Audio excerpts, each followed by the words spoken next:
నమస్తే, నేను Santosh. Welcome to leader. ఇవాల్టి లీడర్ మనతో పాటు మైలవరం నియోజకవర్గ టీడీపీ ఎమ్మెల్యే అభ్యర్థి వసంత కృష్ణప్రసాద్ గారు మనతో పాటు ఉన్నారు. ఆయనతో మాట్లాడదాం. నమస్తే కృష్ణప్రసాద్. నమస్తే అండి. నమస్తే. ప్రచారం ఎలా సాగుతోంది? ప్రజల నుండి స్పందన ఎలా వస్తుంది? ప్రచారం బాగా ఉధృతంగా సాగుతూ ఉందండి. ప్రజల నుంచి విపరీతమైన స్పందన వస్తూ ఉంది. నేను తెలుగుదేశం పార్టీలోకి కొత్తగా వచ్చాను కాబట్టి వచ్చిన మొదటి రోజు నుంచి ఆత్మీయ సమావేశాలు ఏర్పాటు చేసుకోవటం, గ్రామాన్ని తిరుగుతూ ఉన్నాను. ఉదయం పూటేమో గ్రూపులతో సమూహాలతో సమావేశాలు ఏర్పాటు చేసుకుంటున్నా, సాయంత్రం ఏమో గ్రామాల్లో ఏర్పాటు చేసుకుంటా ఉన్నాను. గత 4 రోజుల నుంచి గొల్లపూడి లాంటి పెద్ద గ్రామంలో door to door campaign start చేశాను. అది 4 రోజులు పూర్తయింది. ఇప్పుడు మెయిన్గా ఎస్సీ బీసీ లోకాలిటీస్ అన్నీ కూడా దగ్గర పూర్తయినాయి. ఈ రకంగా ప్లాన్ చేసుకుంటూ వెళ్తా ఉన్నాం. నిన్నగాక మొన్న బీసీ జైహో బీసీ కార్యక్రమం చొప్పున మైలవరంలో చేసాం. విపరీతమైన స్పందన వచ్చింది. మేము వాస్తవంగా ఒక 4-5 వేల మంది వస్తారని అనుకుంటే దాదాపుగా 10,000 మంది వచ్చి ఆ సభ చాలా విజయవంతమైంది. 16వ తారీఖు ఎస్సీ ఆత్మీయ సమావేశం పెట్టాం. దానికి కూడా అన్ని చోట్ల నుంచి ఫోన్లు వస్తున్నాయి, మేము పెద్ద ఎత్తున వస్తున్నామని చెప్పేసి సోదరులు. ఈ రకంగా ప్రజల్లోకి వెళ్తా ఉన్నాం. అన్ని రకాలుగా ప్రచారం, సభలు, సమావేశాలు, ఆత్మీయ సమావేశాలు ఈ రకంగా ముందు నడుపుతా ఉన్నాం అండి. వైసీపీ నుంచి పోటీ చేసి ఎమ్మెల్యేగా గెలిచిన కృష్ణప్రసాద్ 2019లో, ఆ తర్వాత మధ్యకాలంలో కూడా వైసీపీని వదిలి వెళ్ళను, వైసీపీలోనే ఉంటాను అని ఖరాఖండిగా చెప్పిన కృష్ణప్రసాద్ టీడీపీ నుంచి ఎందుకు పోటీ చేయాల్సి వస్తుంది? టీడీపీలోకి ఎందుకు రావాల్సి వచ్చింది? కారణం ఏంటి? వైసీపీలోనే ఉండాలని, వైసీపీతోనే కలిసి ప్రయాణం చేయాలని అనుకున్న మాట నిజం.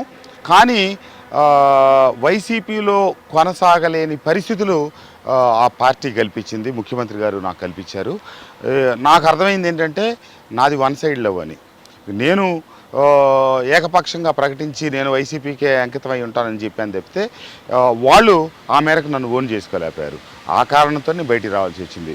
ఎందుకంటే నియోజకవర్గంలో సంబంధం లేని వ్యక్తులు వచ్చి ఏళ్ళు పెట్టడం, ఎక్కడెక్కడ విషయాలు నాకు ఆపాదించడం, వాళ్ళు కావాలని ఉద్దేశపూర్వకంగా పార్టీని డిస్టర్బ్ చేస్తా, నన్ను ఇబ్బంది పెడతా, రోజు చికాకు చేస్తా ఉంటే ముఖ్యమంత్రి గారి కార్యాలయానికి అందరికీ ఎన్నో పర్యాయాలు చెప్పినప్పటికీ కూడా వాళ్ళు పెడచెవిని పెట్టడం, ఇక నా వల్ల కాని పరిస్థితిలో అవి కొన్ని కారణాలు. అట్లాగే నా నియోజకవర్గానికి సంబంధించిన అభివృద్ధికి ఎన్ని పర్యాయాలు ముఖ్యమంత్రి గారిని కలిసి ఎన్నిసార్లు వినతి పత్రాలు ఇచ్చినా సీఎంఓ కావచ్చు, ముఖ్యమంత్రి గారు కావచ్చు, నా నియోజకవర్గానికి సంబంధించిన అన్ని అభివృద్ధి పనులు ఆగిపోవటం. ఇక నేను ఇప్పుడు ముఖ్యమంత్రి గారిని కలిసిన మొదటిసారి చెప్పారు నాకు, కృష్ణప్రసాద్కి మనం సంపూర్ణంగా మద్దతు ఇవ్వాలి, నిధులు విడుదల చేయాలి, లేకపోతే అక్కడ అతను ఫేస్ చేయడం కష్టం, అభివృద్ధికి కనుక మనం నిధులు ఇవ్వలేదు నాకు. కాబట్టి ఈ కారణాలన్నిటితో నన్ను ఆదరించక, నాకు ఓట్లేసి గెలిపించిన నా నియోజకవర్గ ప్రజలకు మంచి చేయడానికి అవకాశం కల్పించక ఇచ్చిన ప్రతి వినతి పత్రం బుట్టదాఖలైంది తప్పితే ఒక్క రూపాయి కూడా శాసనసభ్యుడిగా 5 సంవత్సరాల కాలంలో రూపాయి దాని పరిస్థితిలో ఇక మరి నేను ఆ పార్టీలో ఎందుకు ఉండాలి, ఆ పార్టీ నుంచి ఎందుకు పోటీ చేయాలి, ఎందుకు కొనసాగాలి అనే ఉద్దేశంతో నేను బయట రావడం జరిగింది. మరి వైసీపీ నుంచి టీడీపీలోకి వచ్చారు కృష్ణప్రసాద్కు సరైన సపోర్ట్ టీడీపీ క్యాడర్ నుంచి లభిస్తోందా? 100%. ఉమా గారు 15 సంవత్సరాల నుంచి మైలవరంలో ఉన్నారు. ఆయనతో క్యాడర్ అంతా పూర్తిగా అలైన్ అయి ఉన్నారు. ఎందుకంటే రకరకాల ఎన్నికల్లో ఎంపీపీలుగా, జడ్పీటీసీలుగా, సర్పంచులుగా వివిధ హోదాల్లో పార్టీ పదవులు అనిపిస్తున్న వాళ్ళంతా ఆయన అనుచరగణంగానే స్టార్ట్ అయ్యారు. కాబట్టి మొదట్లో వాళ్ళు కొంతమంది 15 ఏళ్ళు ఆయనతో ప్రయాణం కాబట్టి కొంత బాధపడ్డారు. కానీ తర్వాత అన్నీ సర్దుకున్నాయి. అందరూ 99.9% అనవాలి అనే పరిస్థితి కాదు, 100కి 100% అందరూ పార్టీ లైన్లోకి వచ్చారు. ఈ 20 రోజులు, నెల రోజుల ప్రయాణంలోనే అందరితో కలిసి ప్రయాణం చేస్తాను. వాళ్ళు సంతోషంగా ఉన్నారు, నేను సంతోషంగా ఉన్నా. అందరం కలిసికట్టుగా ముందుకు సాగుతా ఉన్నాం. దేవినేని ఉమాతో వసంత కృష్ణప్రసాద్కు ఉన్న వైరం ఏంటి? అసలు ఆ గొడవ కారణం ఏంటి? 1999లో నేను 98లో మొదటగా రాజకీయాల్లోకి ప్రవేశించాను. ఇప్పుడు దేవినేని ఉమా గారి అన్నగారు సోదరుడు రమణ గారు మంత్రిగా, శాసనసభ్యుడిగా నందిగామకు ప్రాతినిధ్యం వహిస్తూ ఉన్నారు. అక్కడ ఆ రోజుల్లో నేను కాంగ్రెస్ తరఫున ప్రాతినిధ్యం వహిస్తా, మేమిద్దరం రైవలరీగా, ప్రత్యర్థులుగా రాజకీయంలో ఉన్నాం. ఆ దశలో ఎన్నికలకి కొద్ది మాసాల ముందు రమణ గారు చనిపోవటం, తర్వాత వారి కుటుంబ సభ్యులు చనిపోవటం, మన ఉమా గారికి అక్కడ తెలుగుదేశం టికెట్ ఇవ్వటం, ఇక మేమిద్దరం ప్రత్యర్థులుగా అక్కడ రాజకీయం ప్రారంభమైంది. ఇక ఈ 2.5 దశాబ్దాల కాలంలో నేను కాంగ్రెస్ వైపున ఉంటాం, తర్వాత సబ్సిక్వెంట్గా వైఎస్ఆర్ కాంగ్రెస్ వైపు ఉంటాం.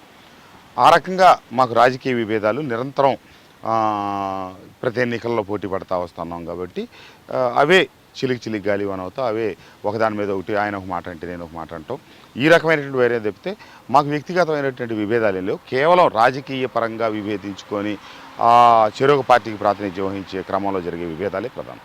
టీడీపీలోకి వచ్చిన తర్వాత మీ అభ్యర్థిత్వం ఖరారైన తర్వాత దేవినేని ఉమా గారు మిమ్మల్ని కలిశారా? అసలు మీరు కలవాలనుకోవడం లేదా, లేకపోతే దేవినేని ఉమా మీతో కలవాలనుకోవడం లేదా? వారు కలవాలనుకోవటం లేదు నాకు తెలియదు, కానీ నేనైతే కలవాలని చెప్పి అనుకున్నాను.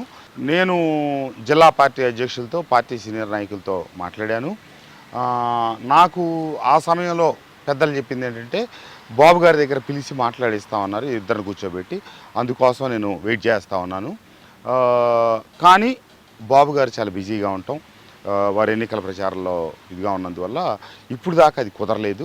నేను అనుకోవటం వచ్చే 2-3 రోజుల్లో ఆ కార్యక్రమం కూడా జరుగుతుంది. మధ్యలో తటస్థులు జిల్లా నాయకత్వం కూర్చోబెట్టి మాట్లాడతామని చెప్తా ఉన్నారు. త్వరలో బహుశా కలుస్తాం. అలాగే టీడీపీ టికెట్ కోసం, టీడీపీ తరఫున టికెట్ కోసం చాలామంది ట్రై చేశారు. అంటే బొమ్మసాని సుబ్బారావు కావచ్చు, ఇలా ఇంకా మిగతా అన్నా ప్రసాద్ గారు, ఉమా గారు, వాళ్ళందరి సపోర్ట్ ఎలా ఉంది ఇప్పుడు మీకు మీ అభ్యర్థిత్వం ఖరారైన తర్వాత? పూర్తిగా అండి. సుబ్బారావు గారు రోజు నాతో పాటు ఆయనే దగ్గరుండి ప్రచారం చేపిస్తూ ఉన్నారు. గడప గడపకి పాపం ఆయన ఈ వయసులో కూడా ప్రతి గడప నన్ను తీసుకెళ్ళి కృష్ణప్రసాద్ గారికి ఓటు వేయాలని చెప్పి ఆయనే ముందుండి నడిపిస్తూ ఉన్నారు. అట్లాగే అన్నాప్రసాద్ గారు కూడా ఆయనకు సంబంధించిన వర్గీయులు ఎవరున్నా కూడా వాళ్ళందరికీ చెప్పడం, వాళ్ళందరితో నాకు పనిచేయించడం, వాళ్ళందరితో నాకు ఏ ఇది ఉన్నా కూడా వాళ్ళు ముందుగానే ఇది చేస్తూ ఉన్నారు. అందరి మద్దతు సంపూర్ణంగా నాకు ఉంది. దేవినేని ఉమా గారు కూడా ఇప్పటి వరకు ఉన్న పార్టీ యంత్రాంగానికి సంబంధించిన ముఖ్య నాయకులందరికీ విస్పష్టంగా చెప్పారు, మీరందరూ పార్టీ కోసం పార్టీ లైన్లో పనిచేయండి, ఎమ్మెల్యే గారితో కలిసి ఉండండి అని చెప్పారు.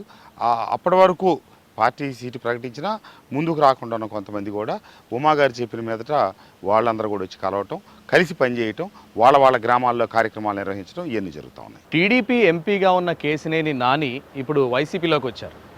ఆయన టీడీపీలో ఎంపీగా ఉన్నప్పుడే మీరు వైసీపీ ఎమ్మెల్యేగా ఉన్నప్పుడు మీకు ఎంపీ ఫండ్స్ కూడా ఇచ్చారు. అయితే ఆయన ఇప్పుడు వైసీపీలోకి వెళ్ళి వసంత కృష్ణ ప్రసాద్ ఓటమికి ఓడించాలని చూస్తున్నారు. దీనిపై మీ సమాధానం? దురదృష్టం, మేమిద్దరం మిత్రులం.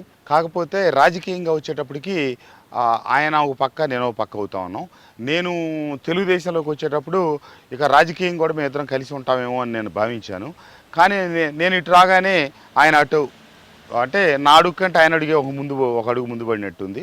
అప్పుడు నాని గారు నన్ను రిక్వెస్ట్ చేశారు, మీరు వెళ్ళొద్దు టీడీపీకి, వైసీపీలో మీకు ఏమైనా ఇబ్బందులు ఉన్నాయి, ఇప్పుడు నేను కూడా ఉన్నా కదా, మన ఇద్దరం కలిసి సమన్వయం చేసుకుని ముందుకు వెళ్దాం, చిన్న చిన్న సమస్యలు ఉంటే ఇద్దరం కలిసి వెళ్ళి ముఖ్యమంత్రి గారి దృష్టిలో పెడదాం, ఇట్లాంటివన్నీ చెప్పారు.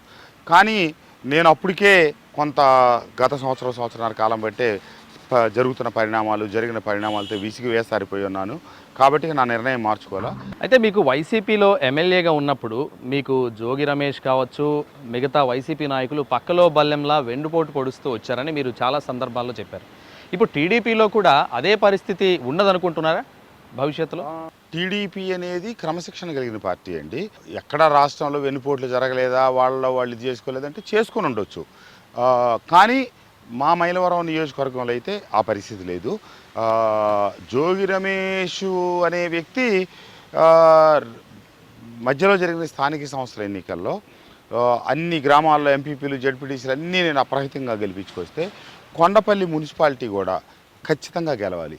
కొండపల్లి, ఇబ్రహీంపట్నం 29 డివిజన్లు కౌన్సిలర్లు ఉంటే కొండపల్లిలో 14కి 11 గెలిచాం. ఇక్కడ 14కి 11 ఓడిపోయాం ఇబ్రహీంపట్నంలో. అది కేవలం వెన్నుపోట్ల వల్లే ఓడిపోయాం. ఉద్దేశపూర్వకంగా మా పార్టీ వాళ్ళని వాళ్ళు ఓడగొట్టారు, వెన్నుపోట్లు పొడిశారు. అవన్నీ కూడా నా పార్టీని వీడటానికి కారణాలు. ఎందుకంటే ఇంటెలిజెన్స్ వాళ్ళు ముఖ్యమంత్రి గారికి నివేదిక ఇచ్చారు, ఎందువల్ల కొండపల్లి మున్సిపాలిటీ ఓడిపోయిందని. ఐపాక్ వాళ్ళు రిపోర్ట్ ఇచ్చారు. కానీ పిలిచి పార్టీ పెద్దగా, కుటుంబ పెద్దగా ముఖ్యమంత్రి గారు మందలించిన పరిస్థితి అన్నమాట. ఇక నాకు అప్పుడే అనుమానం వచ్చింది, ఈ స్థానిక సంస్థల ఎన్నికల్లో అభ్యర్థుల నిర్ణయం కూడా ఆ రోజు జోగి రమేష్ గారి సోదరుడు వాళ్ళ సంబంధికుల ద్వారా పెట్టి వాళ్ళు నిర్ణయించిన అభ్యర్థులనే వాళ్ళు ఉద్దేశపూర్వకంగా వాడగొట్టారు. అంటే ఇక రేపొద్దున మరి సార్వత్రిక ఎన్నికల్లో నాకు ఇక వెన్నుపోటు పడవరనే ఈ భరోసా నాకు ఎక్కడ ఉంటుంది. కాబట్టి వాళ్ళ నైజం అది. వాళ్ళని సకాలంలో ఎక్కడ అదుపులో పెట్టాలో, ఎక్కడ వాళ్ళని పరిధులు విధించాలో ముఖ్యమంత్రి గారు చేయకపోవటం దురదృష్టం. ఈ 5 ఏళ్లలో వసంత కృష్ణ ప్రసాద్ ఎమ్మెల్యేగా మైలవరం నియోజకవర్గానికి చేసిన అభివృద్ధి ఏంటి? ప్రధానంగా అభివృద్ధి ఏంటంటే ఈ ప్రభుత్వ ప్రాధాన్యతలు మీరు కూడా గమనించాలి. బటన్ నొక్కితే అక్కడ పథకాలు పట్టమే తప్పితే అసలు శాసనసభ్యుల్ని కలిసే పరిస్థితే లేదు. శాసనసభ్యులు అంటే ఎవరు? ఆ ప్రాంతానికి, అక్కడ ప్రజలకి, ప్రభుత్వానికి వారధులం. కానీ ముఖ్యమంత్రి గారిని నాకు తెలిసి 4 పర్యాయాలకు 5 పర్యాయాలకు మించి కార్యాలయంలోకి వెళ్ళి వ్యక్తిగతంగా కలిసిన శాసనసభ్యులు ఈ రాష్ట్రంలో అతి కొద్ది మంది ఉన్నారు. నేను కూడా ఒక 4 పర్యాయాలు అపాయింట్మెంట్ తీసుకుని వెళ్ళి వ్యక్తిగతంగా కలిశాను. వారికి నేను రకరకాల అభివృద్ధి కార్యక్రమాల మీద వినతిపత్రాలు ఇచ్చాను. వారు వాటి మీద సంతకం పెట్టి ఇవన్నీ క్రమానుగుణంగా పూర్తి చేయండి అని చెప్పారు. శాసనసభ్యుడినైన మొదటి రోజు నుంచి నేనేమైతే ప్రధాన సమస్యల మీద ముఖ్యమంత్రి గారికి వినతిపత్రాలు ఇచ్చానో అవి ఏ ఒక్కటి కూడా పూర్తి కాలేదు. నేను పార్టీ మార్పుకి అదొక ప్రధాన కారణం. రహదారుల నిర్మాణం కావచ్చు, చెరువుల్ని రిజర్వాయర్లుగా మార్చడం కావచ్చు. ఇంకా అత్యంత దురదృష్టకరమైన పరిస్థితి ఏంటంటే మా ప్రాంతంలో చింతలపూడి ఎత్తిపోతల పథకం విభజింపబడిన తర్వాత తెలుగుదేశం ప్రభుత్వం 4,900 కోట్లతో పనులు మొదలెట్టి దాంట్లో ఎన్నికలప్పటికీ 4,100 కోట్లతో 90% నిర్మాణం పూర్తి చేస్తే మిగిలిన 800 కోట్ల రూపాయలు సుమారుగా ఉన్న నిర్మాణాన్ని పూర్తి చేయడానికి ఈ ప్రభుత్వం ఈ 5 సంవత్సరాల కాలంలో 5% కూడా పనులు చేయలేదు. కొద్దిపాటి నిధులు ఇచ్చారు. ఏది ఎన్ఆర్జీఎస్ కింద ఏదో కొద్దిగా రోడ్లు, కొద్దిగా డ్రైన్లు వాళ్ళు కొద్దిగా ఇస్తే నేను ఇంకొంచెం పరిగెత్తి కలెక్టర్లను బతిలాడి కలెక్టర్ దగ్గర నుంచి ఇంకొంచెం అధిక నిధులు, అట్లాగే కొందరు మంత్రుల దగ్గరికి వెళ్ళి వారి దగ్గర నుంచి కొన్ని నిధులు, అట్లాగే డిఎంఎఫ్ మినరల్ ఫండ్ అది మ్యాక్సిమం తీసుకురావటం. ఆ రోజు నేను ప్రభుత్వంలో ఉన్నాను. అప్పటి ప్రభుత్వానికి వ్యతిరేకంగా ఉన్న ప్రతిపక్షానికి సంబంధించిన రాజ్యసభ సభ్యులు కావచ్చు, పార్లమెంటు సభ్యులు కావచ్చు, వాళ్ళందరిని అడిగి వీలున్నంత మటుకు ఆ రకంగా ప్రతి రూపాయి నేను నియోజకవర్గానికి అభివృద్ధికి తీసుకురావడానికి ప్రయత్నం చేశాను, తీసుకొచ్చాను. 2 సార్లు 3 సార్లు మా నియోజకవర్గంలో కృష్ణానది పరివాహక ప్రాంతాలు ఉంది కాబట్టి వరదలు వచ్చి ప్రజలందరూ అవస్థపడతా ఉంటే నేను దగ్గరుండి వాళ్ళందరికీ స్వాంతం చేకూర్చడం, ముంపు ప్రాంతాల ప్రజలను తీసుకొచ్చి వాళ్ళకన్నీ క్యాంపులు పెట్టడం, వాళ్ళకి భోజనాలు ఏర్పాట్లు చేయటం. అలాగే నదీ పరివాహక ప్రాంతంలో ఉన్నటువంటి లంక భూములన్నీ కూడా ఇటీవల ప్రభుత్వం అసైన్మెంట్ చేసి వాళ్ళకి పట్టాలు ఇచ్చే క్రమం జరిగితే నేను అందరికీ న్యాయం చేస్తా. పార్టీలను చూడకుండా అన్ని పార్టీలకు సంబంధించిన వాళ్ళకి అర్హత కలిగిన వాళ్ళందరికీ కూడా పట్టాలు ఇప్పించడం కూడా జరిగింది. టీడీపీ క్యాడర్ కావచ్చు, మీరు చెప్తున్నవన్నీ కూడా అర్థం చేసుకోగలిగారా? అంటే ఇవన్నీ నమ్ముతున్నారనుకుంటున్నారా? క్యాడరు మరి ఎన్ని నమ్ముతారా అంటే ఈ చెరువుల్ని మార్చాలని, అభివృద్ధికి నిధులు కావాలని, ఇబ్రహీంపట్నం కొండపల్లి ఇంటికి కుళాయి ఇవ్వాలని చెప్పి నేను అడగటం అవన్నీ ప్రజలకు తెలిసిన విషయాలే, తెలియని ఏం కావు. నేను క్రమానుగుణంగా ఇది ఈరోజు ముఖ్యమంత్రి గారికి ఇచ్చి వచ్చాను, వారు సంతకం పెట్టారు, కానీ ఫైల్ రన్ అవ్వట్లేదు అనే విషయాలు నేను స్పష్టంగా చెప్పా. వాటిని ముఖ్యమంత్రి గారి కార్యాలయం కానీ ఎవరు ఏం ఖండించాల. అవన్నీ వాస్తవాలు. నేను ఇవన్నీ అడగటం, అవి కాపాడటం ఇవన్నీ ప్రజలకు తెలుసు. అయితే వైసీపీ చెప్తున్నది ఏంటంటే సంక్షేమ పథకాలు ఏ రాష్ట్రంలో, దేశంలో ఎక్కడా జరగని విధంగా ఆంధ్రప్రదేశ్ రాష్ట్రంలో జరిగాయి. ఆ సంక్షేమ పథకాలే వైసీపీని మళ్ళీ అధికారంలోకి తీసుకొస్తాయి అని చెప్పారు. మీరు కూడా గతంలో నవరత్నాలను అంటూ ఇంటింటి ప్రచారం చేశారు. ఇప్పుడు టీడీపీలోకి వచ్చిన తర్వాత బాబు షూరిటీ, భవిష్యత్ గ్యారంటీ అంటూ కూడా ప్రచారం చేస్తున్నారు. అంటే ఈ సంక్షేమ పథకాల ఎఫెక్ట్ ఎంతవరకు ఉంటుందనుకుంటున్నారు? సంక్షేమ పథకాల వల్లే అధికారంలోకి రావాలనుకోవటం ఒక దురదృష్టకరమైన అటువంటి ఆలోచన. అది దేశ భవిష్యత్తును కాంక్షించే వాళ్ళు ఎవరు కూడా కేవలం సంక్షేమ పథకాలతోనే అధికారంలోకి రావాలనుకునే వాళ్ళు ఎవరు రాజకీయాలకు అది ఇబ్బందికరమైన పరిస్థితి.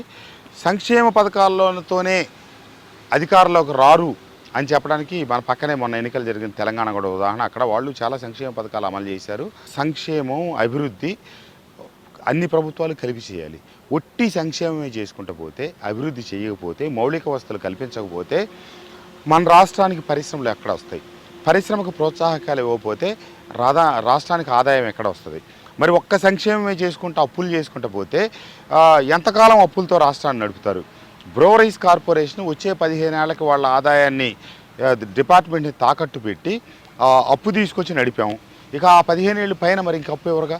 అట్లాగే ప్రభుత్వ విభాగాలు చాలా వాటిని తారకాలు పెట్టి తాకట్లు పెట్టి చేసాం. కానీ దీని బదులు మీరు ఆదాయాన్ని సృష్టించి పరిశ్రమలను రప్పించి వాటికి వచ్చే ఆదాయంలో నుంచి మీరు సంక్షేమ పథకాలు చేయండి. కానీ అభివృద్ధి సంక్షేమం రెండు కళ్ళుగా సాగకుండా మేము ఒట్టి సంక్షేమం అప్పులు సప్పులు తీసుకొచ్చి చేస్తాం, ఒక 5 ఏళ్ళు చేస్తాం. మరి తర్వాత ఈ రాష్ట్రం భవిష్యత్తు ఏంటి? ఈ రాష్ట్రం చదువుకున్న పేదల బిడ్డల భవిష్యత్తు ఏంటి? అవ్వాతాతలకు పెన్షన్ ఇస్తున్నారు, మరి మనవడికి మనవరాలకు ఉద్యోగంతో పని లేదా? ఉద్యోగ కల్పన లేదు. పరిశ్రమలను ప్రోత్సహించినందువల్ల ఉన్న పరిశ్రమలు మూతపడతా ఉన్నాయి. ఈ రాష్ట్రంలో ఉన్న ఉద్యోగాలు ఓడతా ఉన్నాయి. మన బిడ్డల భవిష్యత్తు రాబోయే ఈ 5 సంవత్సరాలు తీసుకున్నటువంటి అపరిపక్వ అసమర్థ నిర్ణయాల వల్ల ఈ ఎఫెక్ట్ రాబోయే 10 ఏళ్ళు చూపిస్తుంది ఈ రాష్ట్రానికి. సంక్షేమ పథకాలే చూసి ఓట్లేస్తారని ముఖ్యమంత్రి గారు భ్రమిస్తూ ఉన్నారు. ఆయనకి ఎన్నికల్లో ప్రజలు తగు రీతిలో సమాధానం చెప్పబోతా ఉన్నారు. కృష్ణప్రసాద్ గారు, వైసీపీ ప్రభుత్వం అభివృద్ధిలో భాగంగానే మేము మూడు రాజధానులు కడుతున్నాం, 3 రాజధానులు ఉంటేనే ఇంకా అభివృద్ధి చెందుతుంది రాష్ట్రం అంటూ 3 రాజధానుల ప్రతిపాదన తీసుకొచ్చారు. కానీ టీడీపీ మాత్రం ఒకటే రాజధాని, అమరావతి రాజధాని అంటూ ముందుకెళ్తోంది. ఈ ఎన్నికల్లో ముఖ్యంగా 3 రాజధానులు వర్సెస్ ఒక రాజధాని అనుకోవచ్చా? అంటే ఇది అభివృద్ధి కాదంటారా 3 రాజధానులు అనేది? భారతదేశంలో ఎక్కడా కూడా ఈ నమూనా లేదు, ప్రపంచంలో కూడా దాదాపుగా ఎక్కడా లేదు. ఒక్క సౌత్ ఆఫ్రికాలో ఏదో ఉందని ఆ సందర్భంలో చెప్పారు. రాజధాని పెడితేనే అభివృద్ధి చెందుద్ది అనేది నాకైతే ఎక్కడ. ఇప్పుడు తమిళనాడులో అఫీషియల్ క్యాపిటల్ చెన్నై, కానీ ఎన్ని అభివృద్ధి చెందిన పట్టణాలు ఉన్నాయి అక్కడ. కోయంబత్తూరు, ఇక అసలు 100 ఉన్నాయి అక్కడ చెప్పుకోవడానికి. అంటే ఆ రకంగా మీరు ఇక అభివృద్ధి చేయలేరా? రాజధాని పెడితేనే అభివృద్ధి చెందుద్దా? మేమనేది ఏంటంటే మా ప్రాంత ప్రజలు మేమెవ్వరూ కూడా వైజాగ్ని అభివృద్ధి చేయడానికో, విజయనగరాన్ని అభివృద్ధి చేయడానికో, శ్రీకాకుళాన్ని అభివృద్ధి చేయడానికో, లేకపోతే కడప, కర్నూలు, చిత్తూరుని అభివృద్ధి చేయడానికి మేము వ్యతిరేకం కాదు. కానీ గత ప్రభుత్వం ఇక్కడ ఈ ప్రాంతంలో 2 జిల్లాలకి మధ్యలో 13 జిల్లాలకి మధ్యలో ఏర్పాటు చేసిన రాజధానిని ఉద్దేశపూర్వకంగా ఈ ప్రాంతానికి వెన్నుపోటు పొడిచారు జగన్మోహన్ రెడ్డి గారు. అది 3 రాజధానుల పేరు చెప్పి ఈ ప్రాంతం మీద ఉన్నటువంటి కక్ష ఆయన తీర్చుకుంటా ఉన్నారు. ఎందుకంటే ఎన్నికలకు ముందు స్పష్టంగా శాసనసభలో వారు ప్రకటించారు, ఇక్కడ రాజధానికి నేను అంగీకరిస్తున్నానని చెప్పి. మరి ఆ రోజే చెప్పి ఉండొచ్చుగా, నేను 3 రాజధానులకు కట్టుబడి ఉన్నాననే మాట. అది ఖచ్చితంగా మోసం చేయటమే. ఈ ప్రాంతం మీద ఉన్న కక్షను తీర్చుకోవడానికి ఆయన బయటకు ఉపయోగిస్తున్నటువంటి పదాలు అయితే తప్పితే జగన్మోహన్ రెడ్డి గారికి కృష్ణా, గుంటూరు జిల్లాల మీద, ఈ ప్రాంతం మీద విపరీతమైన కక్ష, ద్వేషం ఉన్నాయి. ఆ ద్వేషాన్ని ఈ రూపంలో వెలగెక్కి ఇక్కడ అభివృద్ధి చెందేదానికి అడ్డుకొని, ఇక్కడ వచ్చే అమరావతిని అడ్డుకొని, రైతుల త్యాగాలని అపహాస్యం పాలు చేసి రాజధాని మాకు రావాలని ఉద్యమాలు చేసేవాళ్ళని చూసాం. కానీ మా దగ్గర వచ్చిన రాజధాని ఇక్కడ వద్దు, 3 ప్రాంతాలకు వికేంద్రీకరించాలని చెప్పి ఉద్యమాలు చేసేవాళ్ళని ఈ ప్రపంచంలో నేనైతే ఎక్కడా చూడలా. అంటే టీడీపీలోకి వచ్చే ముందు చంద్రబాబు గారు మీకు ఎలాంటి భరోసా ఇచ్చారు? ముఖ్యంగా మీరు టీడీపీలోకి వచ్చిన తర్వాత ఇప్పుడున్న క్యాడర్కి ఏ విధంగా మీరు సపోర్ట్గా ఉంటారు? నేను ముందైతే పోటీ చేసే ఉద్దేశం నాకు లేదు. లోకేష్ బాబు గారి దగ్గర కూర్చున్నప్పుడు, బాబు మీరు పోటీకి ముందుకెళ్ళమంటా ఉన్నారు. నేను అభివృద్ధి లేదు అనే అంశం మీదే పోటీ చేయకూడదని నేను ఆగాను. ఎందుకంటే ఓట్లేసి గెలిపించిన నా నియోజకవర్గ ప్రజలకి చుట్టుపక్కల నియోజకవర్గాలతో పోల్చుకుంటే నేను అభివృద్ధి చేశాను, కొంత వారికంటే మెరుగ్గా చేశాను చాలా అంశాల్లో.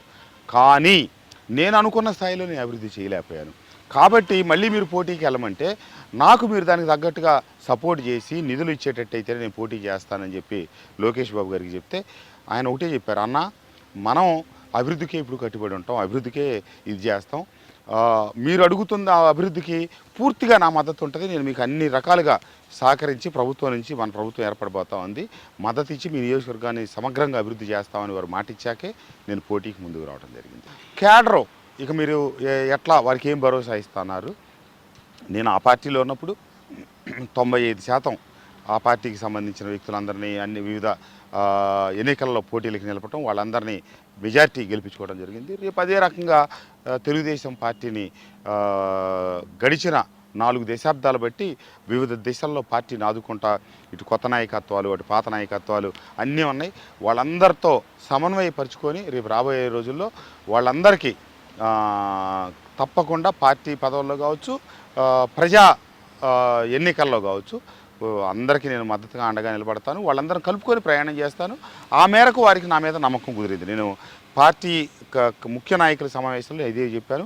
వారందరూ కూడా నాతో కలిసి ప్రయాణానికి సిద్ధపడి ముందుకు వచ్చారు. అలాగే సీఎం జగన్ పేదలకు పెత్తందారులకు మధ్య జరుగుతున్న యుద్ధం ఈ ఎన్నికలు అంటున్నారు. ఎవరు పేదలు, ఎవరు పెత్తందారులు అనుకుంటున్నారు? అది ఈ రాష్ట్ర ప్రజలే ఆలోచించాలి. ముఖ్యమంత్రి గారు పేదల పక్షాన ఉన్నానని చెప్పి ఆయన సెల్ఫ్ సర్టిఫై చేసుకుంటా ఉన్నారు. అసలు ముఖ్యమంత్రి గారి భావజాలమే పెత్తందారీ భావజాలం. ఆయన పెత్తందారు కనుక కాకపోతే వారు ఎమ్మెల్యేలని మంత్రుల్ని కలవని పరిస్థితి ఉంటుందా? పెత్తందారీ భావజాలం కాబట్టే ఎమ్మెల్యేలకి ఆయన ఇంటికి పరిమితం అయ్యి పరిపాలన సాగించారు. సెక్రటేరియట్కి అడుగు పెట్టలేదు. పెత్తందారి కాబట్టే అమరావతిలో అడుగు పెట్టడానికి ఆయన ఇష్టపడలా. అదే కనుక ఒక సాధారణమైన వ్యక్తి, సాధారణమైన ముఖ్యమంత్రి అయ్యి ఉంటే ఏం చేస్తారు? ఉన్న పరిపాలనా కార్యాలయానికి వెళ్ళి పరిపాలన కొనసాగిస్తారు. గతంలో కొణిజేటి రోసయ్య గారు కావచ్చు, కిరణ్ కుమార్ రెడ్డి గారు కావచ్చు, రాజశేఖర రెడ్డి గారు కావచ్చు, చంద్రబాబు నాయుడు గారు కావచ్చు, ఉమ్మడి రాష్ట్రంగా ఉన్నప్పుడు వాటన్నింటినీ ఇది చేశారు. ఈ ముఖ్యమంత్రి గారే ఇప్పుడు వచ్చి ఆయన అంతరాలు తగ్గించడానికి బదులు కేవలం సంక్షేమం మీదే ఆధారపడి ఆయన పరిపాలన చేశారు. కాబట్టి ఇప్పుడు నాకిక అపజయం తప్పదు అని ఒక నిర్ణయానికి వచ్చి ప్రజల మధ్య అడ్డుగోడలు కట్టి మీరు సరైన పరిపాలకులైతే ప్రజల మధ్య ఉన్న అసమానతలు తగ్గిస్తా, అడ్డుగోడల్ని తొలగిస్తా ముందుకు సాగాల్సిన మీరే కావాలని పేదలు పెత్తందారులని. మీరు పేదలా? మీకు సొంత ఛానళ్ళు, సొంత పత్రిక, సొంత పెద్ద పెద్ద పరిశ్రమలు, మీకు బెంగళూరులో పెద్ద ప్యాలెస్ 25 ఎకరాల్లో, హైదరాబాద్లో ఒక ప్యాలెస్, తాడేపల్లిలో ఒక ప్యాలెస్, ఇన్ని పెట్టుకొని నేను పేదలని, నా పేదలకి నేను ఒక్కడిని అయిపోయాను అని చెప్పి మీరు ఇది చేస్తా ఉన్నారంటే మీ వైఖరి వల్ల ఈరోజు మీరు పేద అయ్యారు. పేదలకు మీరు ప్రతినిధి కాదు. మీ యొక్క వైఖరి వల్ల ఆ రోజున మీ చెల్లి మీతో ఉంది, ఆ రోజు మీ చెల్లి భర్త మీతో ఉన్నారు, ఆ రోజు మీ తల్లి మీతో ఉంది. ఈరోజు మీ అహంకారపూరిత వైఖరి వల్ల మీ చెల్లి లేదు, మీ బ్రదర్ ఇలా లేరు, మీతో తల్లి లేరు. కాబట్టి ఆ రకంగా మీరు పేద అయ్యారు తప్పితే మీ మనస్తత్వం పెత్తందారీ మనస్తత్వం. మీరే పెత్తందారులు అంతే తప్పితే వేరే ఈ రాష్ట్రంలో ఏలైతే చూపించడానికి ఎవరు పెత్తందారులు లేరు.